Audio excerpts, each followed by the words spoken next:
Hello and welcome to pro learner. স্বপ্ন তোমার, দায়িত্ব আমাদের। প্রত্যেক দিনের মতো আমি রানা মণ্ডল তোমাদের প্রিয় class GK of the day নিয়ে হাজির। আজ ক্লাস নম্বর 22। এখানে আলোচনা করব কিছু গুরুত্বপূর্ণ জিকে এবং সঙ্গে তার ব্যাখ্যা। যদি ভালো লাগে অবশ্যই সাবস্ক্রাইব করো আমাদের ইউটিউব চ্যানেল প্রো লার্নার। চলো শুরু করা যাক। প্রথম প্রশ্ন, ভারতের কোন রাজ্যে ফ্লামিঙ্গো উৎসব পালিত হয়? একটু আলাদা ধরনের উৎসব। যেমন আমরা দেখেছি পোঙ্গল উৎসব যেমন কোথায় হয়? তামিলনাড়ুতে হয়, তাই না? ওনাম উৎসব কোথায় হয়? ওনাম উৎসব কেরালাতে হয়। সেরকম ফ্লামিঙ্গো উৎসব পালিত হয় অন্ধ্রপ্রদেশে। এই ফ্লামিঙ্গো উৎসব এটা রিলেটেড টু পাখি। এটা হচ্ছে অন্ধ্রপ্রদেশে পুলিকট হ্রদের কাছে নেল্লাপাট্টু যে পাখি অভয়ারণ্য রয়েছে, সেখানে 3 দিনের এই উৎসব আয়োজন করা হয়। এখানে হাজার হাজার পরিযায়ী পাখি এই অঞ্চলে আসে। এখানে এই 3 দিনের উৎসবকে বলা হয় ফ্লামিঙ্গো উৎসব। দেখো, উৎসব, ক্লাসিক্যাল ডান্স ফর্ম এগুলো খুব গুরুত্বপূর্ণ প্রতিযোগিতামূলক পরীক্ষার ক্ষেত্রে। ঠিক আছে, অবশ্যই এর উপরে আরো এক্সট্রা ক্লাস আসবে। যেমন তাও দু একটা বলে রাখছি, ওনাম উৎসব হচ্ছে কোথায়? ওনাম উৎসব হচ্ছে কেরালাতে, আর পোঙ্গল উৎসব হচ্ছে তামিলনাড়ুতে, তাই না? নিচের কোন রাজার শাসনকালে কলিঙ্গ যুদ্ধ সংঘটিত হয়? দেখো, কলিঙ্গ যুদ্ধ ভারতের ইতিহাসে একটা খুবই গুরুত্বপূর্ণ যুদ্ধ। এই কলিঙ্গ যুদ্ধ হচ্ছে অশোকের সময়কালে অনুষ্ঠিত হয়। অশোকের শাসনকালে এই কলিঙ্গ যুদ্ধ অনুষ্ঠিত হয়। কলিঙ্গ যুদ্ধ, দেখো এর সময়কালটা একটু দেখে নেব। কলিঙ্গ যুদ্ধ হচ্ছে 261 খ্রিস্টপূর্বাব্দ। অশোক, যিনি হচ্ছেন কি মৌর্য বংশের শ্রেষ্ঠ রাজা, এই অশোকের সময়ে 261 খ্রিস্টপূর্বাব্দে কলিঙ্গ যুদ্ধ সংগঠিত হয়। অশোকের রাজ্য অভিষেক হওয়ার ঠিক 9ম বছরে, 9তম বছরে গিয়ে এই কলিঙ্গ যুদ্ধ সংগঠিত হয়। ঠিক আছে, এই কলিঙ্গ জায়গাটা কোথায়? কলিঙ্গ জায়গাটা যেটা বর্তমানে ওড়িশা, ওখানে একটা কলিঙ্গ বলে রাজ্য ছিল। সেই কলিঙ্গ রাজ্যের সঙ্গে যুদ্ধ হয়। কিন্তু কলিঙ্গ যুদ্ধের হত্যালীলা অশোকের রাজনৈতিক নীতির পরিবর্তন করে। কিরকম এই রাজনৈতিক নীতি? তিনি কি করলেন? এই হত্যালীলা দেখে তিনি মর্মাহত হলেন এবং যুদ্ধনীতি ছেড়ে অহিংস নীতি গ্রহণ করেন। এবং তারপরে দেখব অশোক তার ধর্মমত প্রচার করে। নিম্নলিখিত কোন রাজ্যের একটি জনপ্রিয় লোকনৃত্য হচ্ছে মাটকি? মাটকি যে মানে লোকপ্রিয় লোকনৃত্য, সেটা হচ্ছে কি মধ্যপ্রদেশে। যেমন পুরুলিয়ার একটা লোকনৃত্য কি ছৌ, সেরকম মাটকি একটা লোকনৃত্য যেটা হচ্ছে মধ্যপ্রদেশের একটা। মৎস্য উৎসব কোন রাজ্যের উৎসব? মৎস্য উৎসব নাগাল্যান্ডের একটি উৎসব। এই দেখো নাগাল্যান্ড রাজ্যটা আমরা দেখতে পাচ্ছি এখানে। নাগাল্যান্ডের রাজধানী কি? কোহিমা। নাগাল্যান্ডের একটা উৎসব। কুম্ভ মেলা, উত্তরপ্রদেশের কুম্ভ মেলা কোন নদীর সঙ্গমে পালিত হয়? কুম্ভ মেলা মানে পৃথিবীর মধ্যে একটা অন্যতম মেলা। এটা গঙ্গা, যমুনা এবং যে পৌরাণিক সরস্বতী নদী রয়েছে তার সঙ্গম স্থলে, অর্থাৎ ত্রিবেণী সঙ্গমে অনুষ্ঠিত হয়। তাহলে কুম্ভ মেলা কোন নদীর সঙ্গম স্থলে অনুষ্ঠিত হয়? ত্রিবেণী সঙ্গমে। দেখে নাও এই কুম্ভ মেলা সম্পর্কে একটু ডিটেলস দেখে নিই আমরা। কুম্ভ মেলা একটা হিন্দু উৎসব। এটা একটা হিন্দু উৎসব। এটা প্রত্যেক 12 বছর অন্তর প্রয়াগ, হরিদ্বার, উজ্জয়িনী, নাসিকে এই পূর্ণ কুম্ভ আয়োজিত হয়। তবে 12টা কুম্ভ হওয়ার পর 144 বছর অন্তর যে কুম্ভটা হয় সেটা হচ্ছে কোথায়? গঙ্গা, যমুনা এবং সরস্বতী নদীর সঙ্গম স্থলে।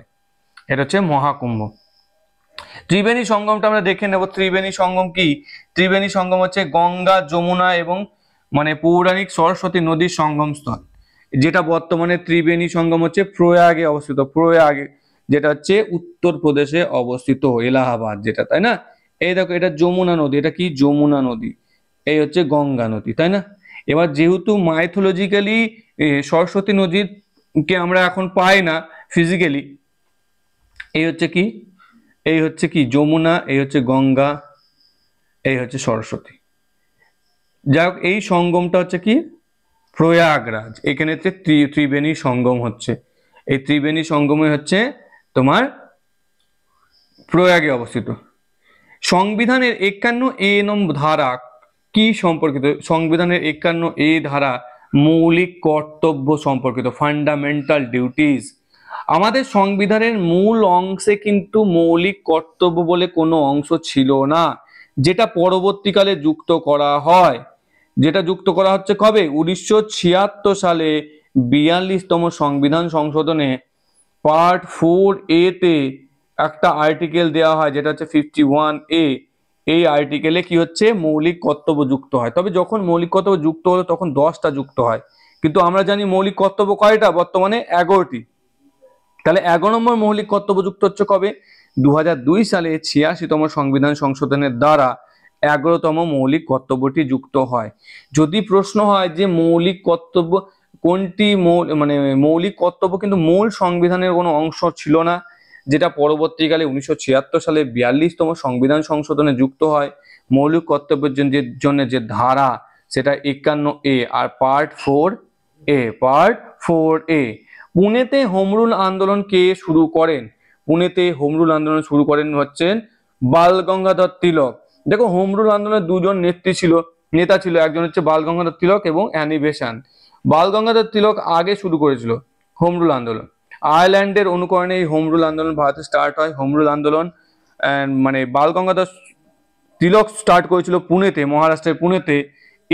এপ্রিল মাসটা অবশ্যই মাথায় রাখবে, এপ্রিল 1916 সালে এই বাল গঙ্গাধর তিলক,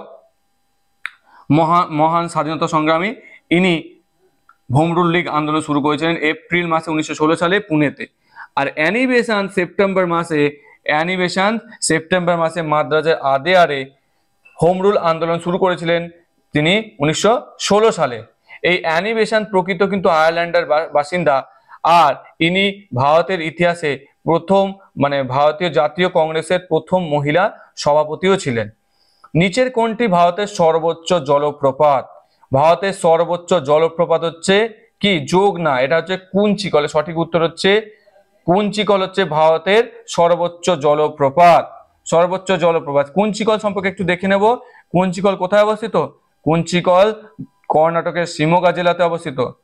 আচ্ছা, এর যে নদীটার গতিপথের সৃষ্টি হয়েছে সেটা ভারাহি নদীর গতিপথে সৃষ্টি হয়েছে। এটা ভারতের সর্বোচ্চ জলপ্রপাত। ভারতে কোন রাজ্যে হর্নবিল উৎসব পালিত হয়? এটা বারবার এই প্রশ্নটা আসে। হর্নবিল উৎসব হচ্ছে নাগাল্যান্ডে অনুষ্ঠিত হয়। কোথায়? নাগাল্যান্ডে অনুষ্ঠিত হচ্ছে হর্নবিল উৎসব, নাগাল্যান্ডে। ওকে, হর্নবিল উৎসব নাগাল্যান্ডে অনুষ্ঠিত হচ্ছে। দেখো, নাগাল্যান্ডে প্রত্যেক বছর ডিসেম্বর মাসে এই উৎসবকে দেখা যায়। আচ্ছা, একে বলা হয় উৎসবের উৎসব বলা হয়। ঠিক আছে, নেক্সট বিষয়টা দেখো, এখানে রয়েছে গুডি পাওয়া কোন রাজ্যে পালিত হয়? গুডি পাওয়া হচ্ছে মহারাষ্ট্র এবং গোয়াতে পালিত হয়, কিন্তু এখানে অপশন দেওয়া আছে শুধু মহারাষ্ট্র। তাহলে গুডি পাওয়া যে উৎসব, সেটা হচ্ছে মহারাষ্ট্রে পালিত হয়। গুডি পাওয়া এটা মানে খুব গুরুত্বপূর্ণ উৎসব মহারাষ্ট্রের। দেখো, হিন্দু ক্যালেন্ডার অনুযায়ী চৈত্র মাসে এর প্রথম দিনে এই উৎসবটি পালিত হয় গোয়াতে এবং মহারাষ্ট্রে। আচ্ছা, গুডি পাওয়া হচ্ছে কি? রামের বিরুদ্ধে